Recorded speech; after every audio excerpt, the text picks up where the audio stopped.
morning, everyone, and thank you so much for joining us. We are here for a special edition of the Knightrider podcast, and we are here in the Holyoke Public Schools Media Center. And today is October 22nd, 2021, and we are really glad to be joined by Mr. Joshua Garcia, who is currently a mayoral candidate here in Holyoke, Massachusetts. And I am Patrick Sweeney. I am the co-editor of the Holyoke High-Herald. Hi, everyone. I'm Talishka Morales, and I'm a writer for the Herald. Hi, I'm Katie Powers, and I'm the writer for the Herald. I'm Joshua Garcia, citizen of Holyoke, mayoral candidate. Hi, I'm Mr. Baru. I'm the journalism teacher here at Holyoke High School. I also teach business, and I'm faculty advisor for the Herald. Hi, I'm Annalise. I'm the co-editor and the sports editor for the Herald. Hello, I'm Conrad Broderick. I'm the head photographer and the podcast editor for the Holyoke High-Herald. So we wanted to begin here by asking some fun questions about you, and starting off by asking us to tell you a little bit about yourself. Like, where did you grow up, some of your favorite hobbies, some family life that you'd like to share? First of all, thank you guys so much for having me here. It feels great to be back in my alma mater. I graduated Holyoke High in 2004. My Holyoke story begins with the migration of my mother and grandmother from the island of Puerto Rico. I grew up in South Holyoke. I'm a product of the school system here. I went to Lawrence School, Lynch School, and Holyoke High School. I'm a Boys and Girls Club kid. I started working there when I was 13 years old, making $50 a week. And I worked there all throughout high school and through college. I went to Westfield State University, got my bachelor's and my master's there. I worked for the Holyoke Housing Authority. I went on, got my career jump-started at the Pioneer Valley Planning Commission, Municipal Services Manager, and did that for 5 years, and now I'm currently the town administrator at the town of Blandford, which is a municipality outside of the city of Westfield. I'm a father of two beautiful children, twins, 2 9-year-olds. I am a legal guardian of a freshman here at Holyoke High School, Tatiana, great kid. And so a couple of little things I like to do. I am a local government junkie. I do find it exciting to sit at home and watch city council meetings, believe it or not, whenever I'm not focused on my work at the town of Blandford. I enjoy spending time with my family, taking my kids out and engaging in youth sports, although we had to put all that on hold, recognizing our position here in this race, running for mayor. So. And what work experience do you have that you think would aid you as a mayor? Yeah, I think, so I told you that I started at Pioneer Valley Planning Commission, and I was the Municipal Services Manager there. And so my role there for 5 years was to work with local governments up and down the Pioneer Valley to assess their operability, identify where the inefficiencies are, and then providing recommendations on how they can improve municipal services. And from there, I took that and put it into practical experience for 3+ years as the town administrator in the town of Blandford, of which where is a lot like being a mayor. In Holyoke, we have a form of government where the mayor is the city manager, and I can tell you that the role is hard. It's not easy. So that means that if you've never done it before, there's oftentimes learning curves. There's a lot of hit the ground running things you got to learn, which is not terrible, but what happens is that there's a lot of liability at stake here. So learning curves are expensive because mistakes happen, ultimately impacts the quality of your services and impacts the tax rate in the city. And so I do have a strong practical knowledge around how these work, which makes me qualified to hit the ground running on day one. I did serve on the school board representing Ward 1 when I was living in the flats. I served on the fire commission as a fire commissioner. I've engaged in many community development initiatives in the city of Holyoke since I was a kid to date, and so I'm very familiar with the quality of life issues impacting my community, our community, which also I think makes me uniquely qualified to be able to navigate our community's differences and bringing folks together so that we can solve the problems that are happening within our municipality. And as mayor, or as your next city manager, it's going to be up to me to be able to work with stakeholders, to be able to understand our revenue parameters and help elevate the services that are important to you. And what are some positive and negative things about the city of Holyoke? Well, so I can tell you that this is my city. This is our city.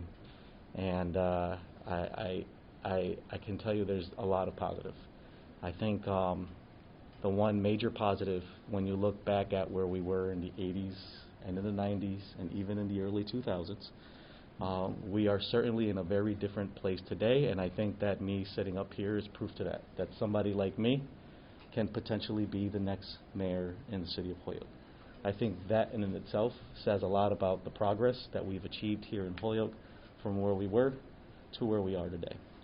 I think some negatives, although there are challenges, I think challenges to me, I recognize them as opportunities for our community to come together and help resolve. No matter how great things are in a community, there's always a challenge or a priority that we can focus on and be better. And so I wouldn't necessarily call them negatives, but instead, recognize these as opportunities to work together to solve the important issues, just to make things a little more better than what it was. But there's a lot of positives going on that we need to embrace and be proud of as Hoyokers, as citizens of this great city. Some of the challenges, though, that I've heard on the campaign trail, certainly the schools being in receivership is a challenge. The issues around homelessness and addiction has been an important topic. The quality of our infrastructure has been an important topic when we talk about streets, when we talk about sidewalks, when we talk about the conditions of your school buildings or any public building for that matter, the cleanliness of our parks. I think these are all symptoms of a bigger problem, and that problem is the gap in management. And so that's the experience I bring to the table, and would love to have a meaningful conversation with how we can work together to close that gap and elevate those quality of service issues. So you brought up schools. So our schools have been in receivership since the 2015-16 school year. So hate asking two-part questions, but my question would be, do you have plans to transition out of receivership? And if so, what are your plans for the transition? Well, I don't think my plan is any different than what the plan is currently at play. We do have a school board who is on an advisory capacity, but I have to give a lot of respect and appreciation to the current receiver and even the previous receiver, Dr. Wright specifically, that has maintained this very collaborative spirit with our local school board. And so there is a plan in play to transition the school's control back to local control.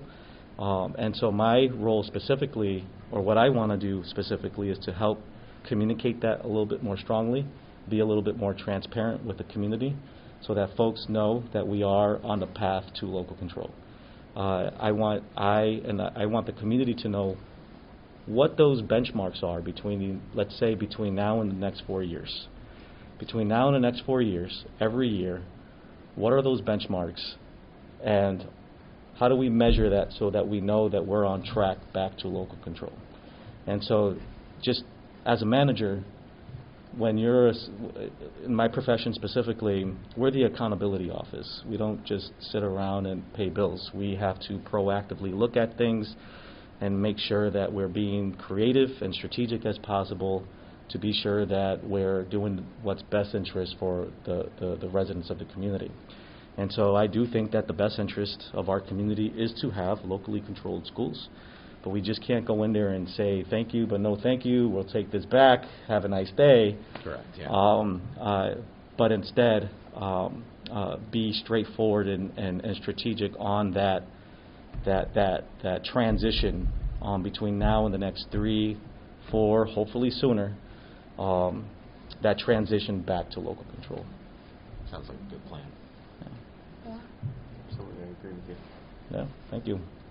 I know that you were talking about how you're very familiar with the community of Holyoke, so I just wanted to know, what are some positive things within the city that you find inspiring? Holyoke, very different than any other community. We're like its own brand. If you're from this city, no matter what the challenges are, we're very proud say, hey, I'm a Holyoke person, I'm a Holyoke girl, I'm a Holyoke guy, my family's from Holyoke, I know this person, I know that person. We get Holyoke gear and we wear them proudly with shirts that say Holyoke on it, or a Holyoke Knight sweater. I have a couple of them at home. It's its own brand, and I think that we need to definitely capitalize on that, because I could tell you this, and I tell this all the time. When you think of, in your mind, when you think of a successful community, a community that you think is doing very well, that you often like to visit or even go to on vacation, what's making that vision in your mind is the people, right? It's the pride and the civic engagement that takes place in that community that is building the infrastructure for folks to recognize what it is, so you can say, hey, I'm going to go, like Northampton, for example. Great example. Family want to go out for dinner, hey, let's go to Northampton and see what's over there. And you walk around, you get your ice cream, and you get, there's this culture, this vibe that's going on there. Absolutely. We can do the same here. I'm not saying we're going to be Northampton, because Holyoke is Holyoke, first and foremost. But the infrastructure and the history, the urban feel that we have in our city, the differences that we have between cultures and the language people speak and the income level, this is what makes Holyoke. And if we can somehow bring those elements together and build a little bit of pride and get more folks more civically involved, when we feel good, we want to do more. And so that is what's going to help transition this perception of whatever negative perception people might have of our city to, hey, look, Holyoke is happening. I want to move there. I want to raise my family there. I want to grow my business there. I want to visit there for dinner, have lunch, and walk around our downtown. So as manager, working collaboratively with each of you and members of our community, if that's the goal, what can we do between now and the next 4 years to help elevate that? So just another question following up on that. What do you think us as a community, as citizens of Holyoke, what do you think that we could do to help you better the process? Wow, that's such a great question. So hey, look, so right now, what grade are you guys in? I'm in the front. Hey, we're all 11? juniors here. We're all juniors. I'm 11. We're all juniors. You're Yeah. focusing on. I think what I can tell you is, as far as you're concerned, you guys are concerned, I want you to focus on what you're doing here in school. Get your education. Focus on what your future is going to look like. Whether if you decide to go to college after you graduate from high school, whether if you decide to join the military, whether you decide to hit the ground running and go to work. I want you guys to focus on what your future is going to be, and I hope that your future stays in Holyoke, where you'll choose to decide to live, work, and raise your own families. You will have your own children one day. And so, I think that's where I want you to focus on. As far as the community at large, I want folks to get involved in our government, right? Be part of the solution to the issues that come up. We often talk about the lack of engagement in our political process. People don't come out to vote in the numbers of which we would hope and expect. We have several ways, different initiatives and community involvement that's going on, and I'd like folks to engage somehow in some way so that we can be sure that as we build on this pride in our community, that it's reflective of the population we're serving, that it's serving the very people that we're here to represent, that it's not just coming from me as your mayor, that it's not just my idea, it's your idea. And I want folks to take ownership of the excitement that's going on in the city of Holyoke. Well, do we have any questions in the audience?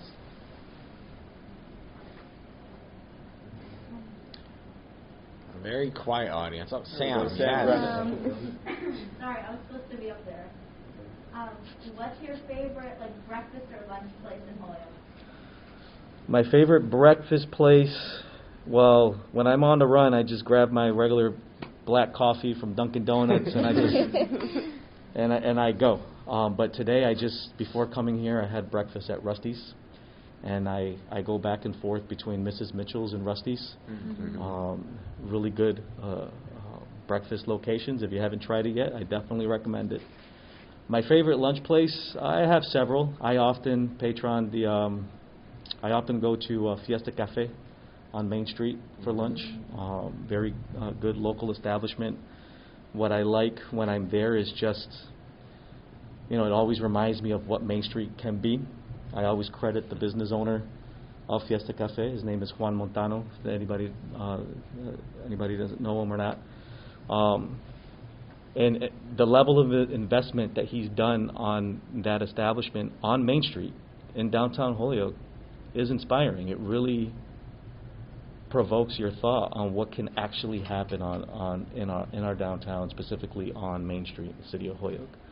Other good lunch spots, there's a restaurant on High Street, Paraíso Colombianos, a Colombian restaurant. What other good? Damp Cafe is actually really good. You work at the Damp Cafe? I go to lunch. Whenever I have meetings, go to the Damp Cafe. Another great spot. And I know I'm missing one more. We go to Crave like every day. Well, our campaign headquarters is right next to Crave on High Street, and if you haven't had it, really good spot, but we've been eating there more often than ever. Oh, and Capri Pizza. So, oh my God. Who doesn't like Capri? It's my favorite pizza in the whole world, and I'll tell you, I lived on Summer Street. That's where I grew up. I lived in the yellow building right behind Capri, and I told you I started working at the Boys and Girls Club when I was 13, and I was making $50 a week, so I used to walk down to what used to be Pat's Supermarket, which is now Key Foods. It used to be Seatown. I keep changing these names. Cash my $50 check, and I'd cross the street to Capri and get myself a slice of pepperoni, a Mountain Dew, and a bag of chips. $5 and get change back. I don't think you can do that today.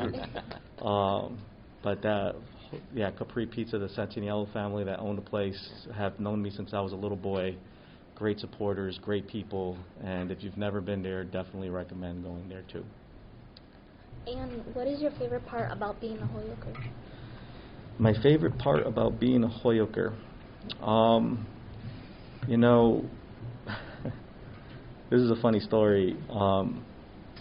So, I told you I have twins, 2 9-year-olds, and we're so happy about being Holyokers that we put a birthing plan for our twins to be born at the Holyoke Medical Center, the Holyoke Hospital. And my wife and I were at IKEA, and if you don't know where IKEA is, it's about an hour and a half away from here in New Haven, Connecticut. And my wife's water broke. And I said, there's no way my children are going to be born in Connecticut. Thankfully, it wasn't a full-blown, it was just a little bit, and it gave us just enough time to zoom over here, safely, and make it to the midwives at the Holyoke Hospital, and the twins were born. Again, my wife and I, like many families in the city, we have those same conversations like many first-time parents.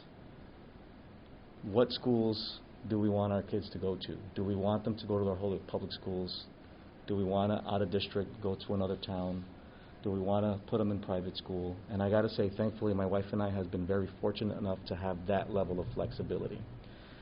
We ultimately chose to put our children in Holyoke schools. We could have moved to another city. We had those same conversations. Do we want to raise our children in Holyoke? Why not go to South Hadley? Why not go to East Hampton, Long Meadow, these surrounding communities? We chose to buy our home and invest here in the city of Holyoke.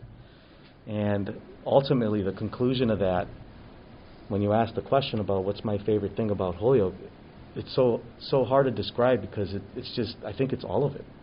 We're so just connected to this city in a way where it's just, it's part of me, it's who we are.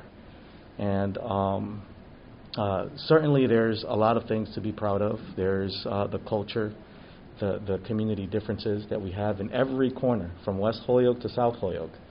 It's not just one group, one culture, one way of life. You got many folks with different flavors, and I love how that makes Holyoke.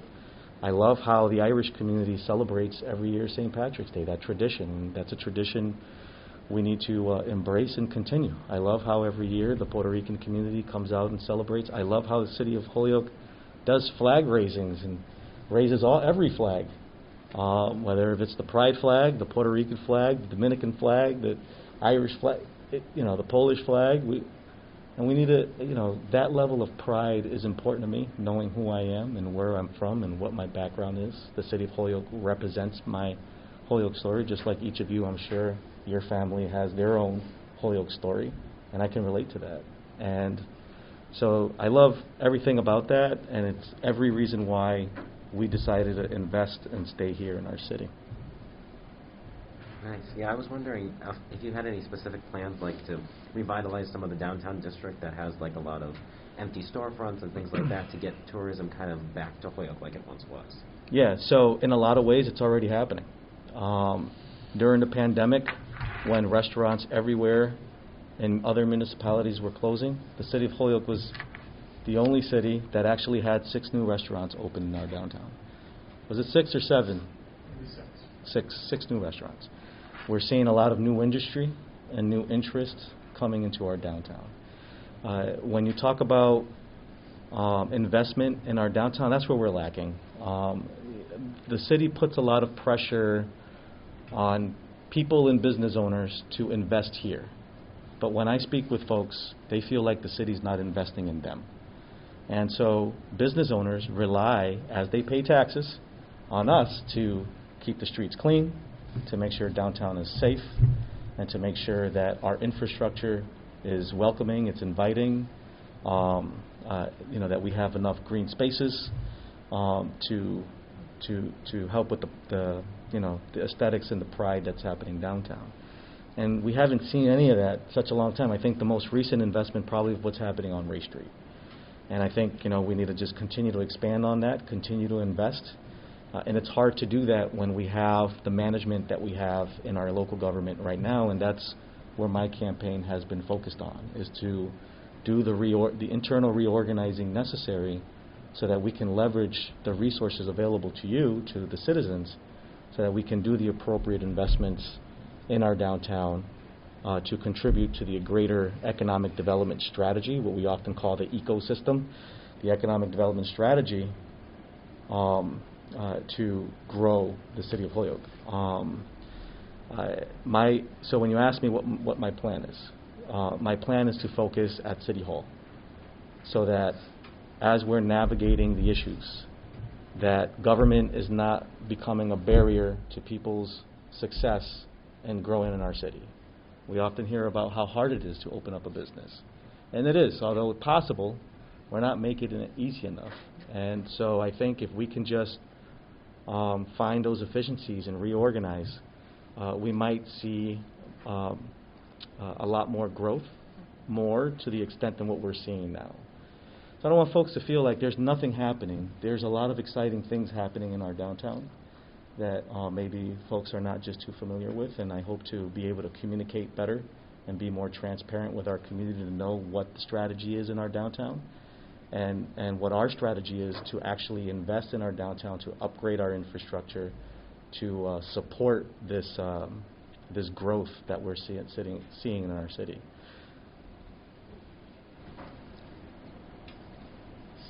Oh, yes, Nevaeh. Kind of following up on what Patrick said, do you have any plans for all the empty buildings and factories like all around Holyoke?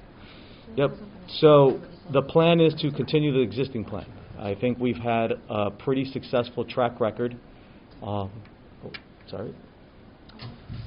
pretty successful track record in reconverting and putting to reuse some of the old buildings back into, whether if it's mixed uses for industry and business, but also residential and market rate, combination of market rate and affordable housing.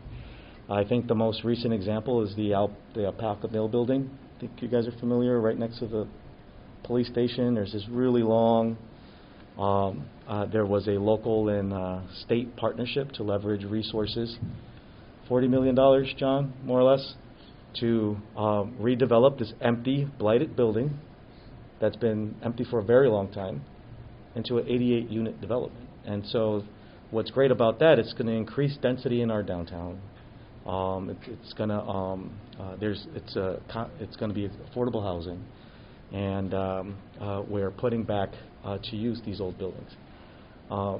Obviously, there's other buildings that we have to assess and understand what the conditions are, and if there is a question about safety, I think we all remember. Well, maybe not you guys, but maybe you remember the Essex House building a couple years ago or so. I don't know if you guys heard that story. There was a story about this beautiful Essex House building on High Street that used to stand there, that the roof caved in. And then there was a lot of discussion and disagreements and how to effectively tackle this particular issue, and ultimately led to bricks starting to fall, which then had to be expedited to just tear the building down, just in the matter of public safety. So there are issues of which where we have to assess the conditions, and if it is in the matter of public safety, where there's a lot of structural issues, and we don't want anyone to get hurt at any moment. But certainly a lot of other buildings that are very strong, that are still standing and are not as dangerous. We have to do what we can to continue to try to figure out how we can repurpose them, putting them back into use, back into the city's tax rolls, so that we can leverage those taxes and continue to maintain the services that we all care about. Just to change topics for a second, we've talked about COVID briefly, but what are your plans to tackle COVID or continue to tackle COVID as a city?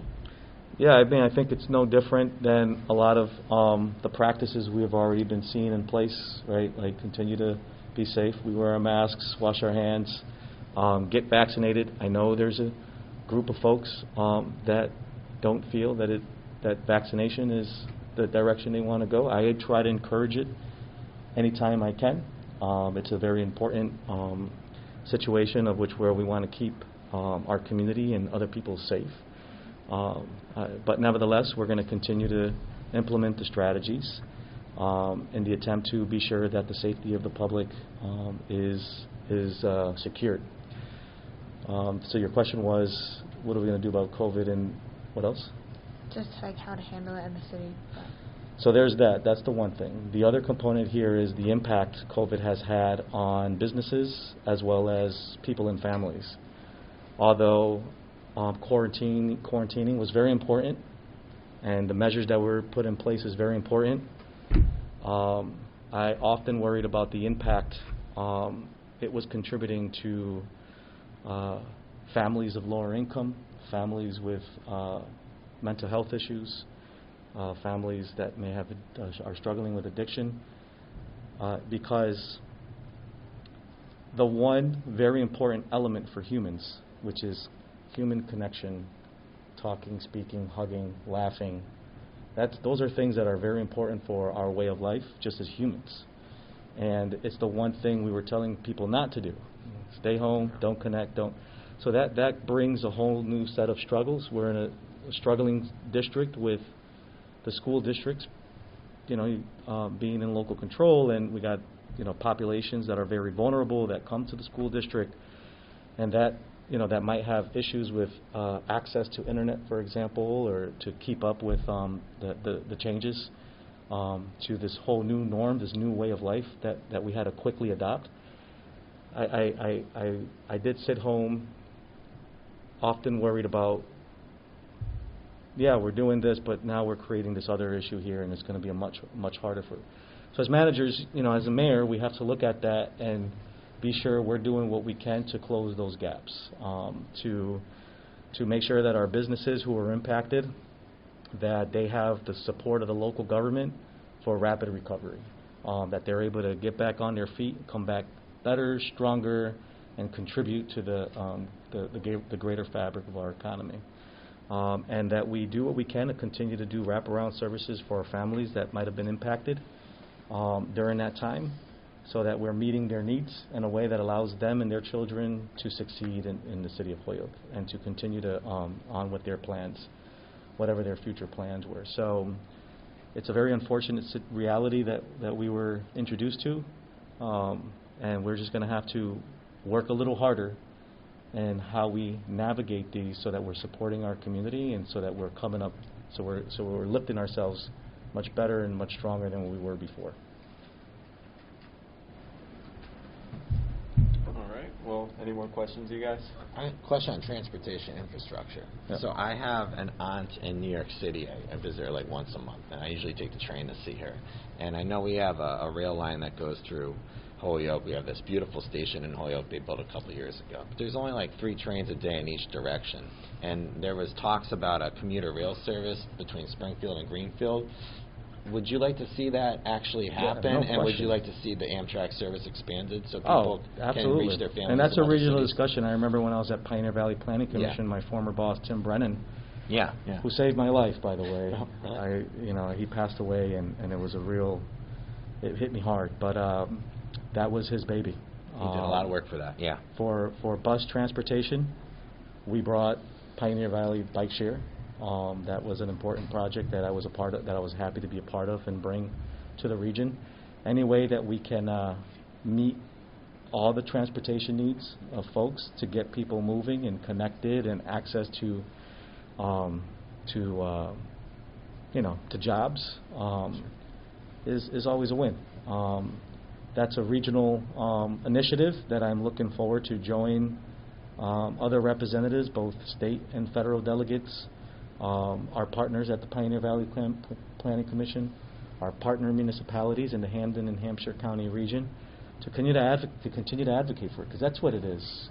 It's advocacy to be sure to make sure that this is in the forefront as a priority, so we can leverage those resources and keep pushing the plans to support this. Because although from the last time I read, and I could be wrong, but I think that the ridership increased, and I think we were maximizing. When I'm on the train, I'm surprised how many people I see. That it might feel like folks are not using the train, but they are. They are. Absolutely. And it's important to communicate that and show folks so that the greater community at large understand that the data and understand that this is an important component to community development. So I'm all for it, and I'd love to continue the good fight on that, to be sure that we can take advantage of that regional asset, for sure. That's great, because I'm tired of hearing people say, like, I got to drive to New Haven to take the Metro North and into New York. Take it from Holyoke. We got this beautiful station. I'd love so to hear. be able to see folks jump on a train and go to Boston. That would I be might great. even just consider doing it now, just because you guys are talking about it. I know Eric Lesser's been working on that for many years. I mean, it's important. I'm sure So he will get there.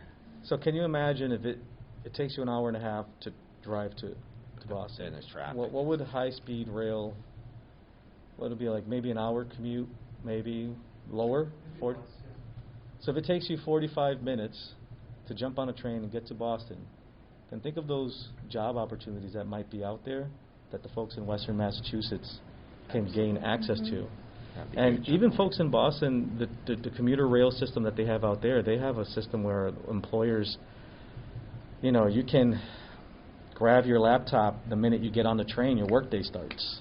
So that 30, 45-minute commute, you're already checking your emails. Your workday starts the minute you jump on that train. You're much more productive, absolutely.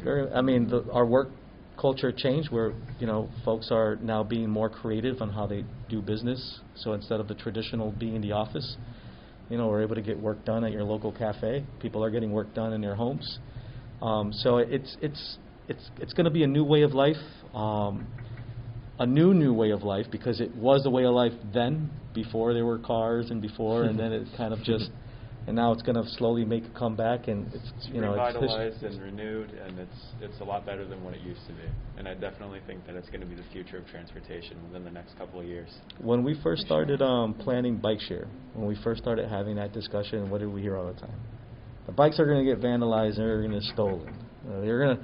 The Really? bikes That's what are going people say? Really? That's what they were saying. Oh my God. They're I like, use why them are all you the time. wasting your That's time? never happened. The bikes are going to be found in the bottom of the canals, or whatever the case. And you know, we did 3 different feasibility studies in 3 years. This is a much longer story if you have time, but to keep it short, we did 3 different feasibility in 3 years to be sure that we're coming up with a system that works for our region, that worked for Holyoke, that worked for Springfield, Amherst, South Hadley, and now is expanding to East Hampton, West Springfield. It's growing, and it's growing because it was well thought out. I'm a big believer that you get what you plan for. It was well thought out, well implemented, and the things that they were putting out there about the bikes being stolen, they're going to be vandalized and thrown in the canals, just never happened. It's not true. But we have to push up against the narrative and continue to advocate for these important things that people depend on. I mean, folks use that bike to get, right? They use it to get to school, to get to work. Absolutely. I've been seeing them around. Too.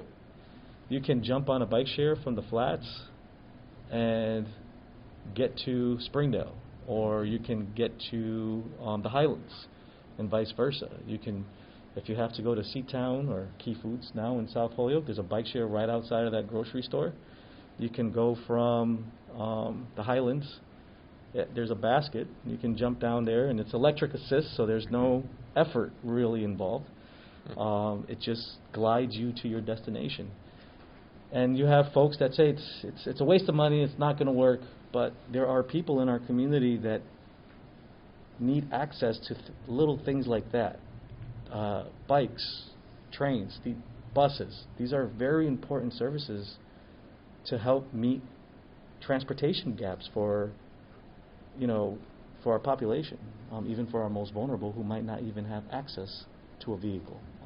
And so, we're going to continue the good fight on that front. And I joined Senator Lesser and other folks to continue to advocate for trains. And we'll see what that can potentially do in the very near future for the city of Holyoke. Nice. Yeah, I think we're good to wrap up then, if nobody else has anything to add. And we thank you so much for joining us on this latest edition, special edition actually, it's important to note, of the Knightrider podcast. And we thank Mr. Garcia and his campaign for thank you guys getting back to us so quickly and being able to come and share their voice with the Holyoke High School community and also the local community. So thanks again, everyone. We really appreciate you joining us, and we'll see you next time from the Holyoke Public Schools Media Center. Thank you. Have a good day.